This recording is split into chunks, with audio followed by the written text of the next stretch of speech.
Based on the short story The Djinn in the Nightingale's Eye, this movie tells a story about a narratology professor who encounters a djinn who offers her 3 wishes in exchange for his freedom. Tilda Swinton plays the narratologist, which is basically a person who studies stories. Despite the wonderful cast with the iconic pairing of Tilda Swinton and Idris Elba, this story fails on its promise to actually be about something profound. This whirlwind feels hurried and outlandish. It brings us into fast-paced chaos that cannot root the madness in any kind of reality needed to connect with any of it. The film is basically an extended dialogue between a professor of storytelling and mythology and a djinn. There's basically not much depth of feeling in it.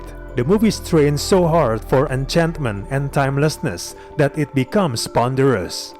In this story, we're supposed to believe that the professor is a conservative soul, too level-headed and dispassionate to take the djinn up on his offer. She tells the djinn that she's at a point in her life where she doesn't want anything, which makes her a questionable character. It feels relatively novel to encounter a character in her position who rejects the offer to have her heart's desire made manifest by the djinn.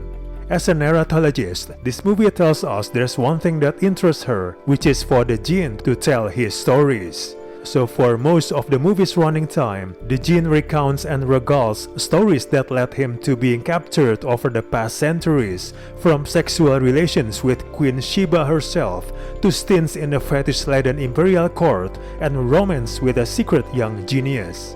Unfortunately, these djinn stories are dull and uninvolving. It sounds much wilder and more fun than it actually is, with the epic scope squeezed into a short running time that flings you from one cheap-looking CGI after another without pause for breath.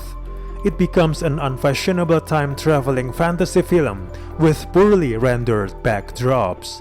Both Swinton and Elba give some smooth work of the dialogue. The problem is that they simply lack the chemistry to make their rendezvous convince as romance.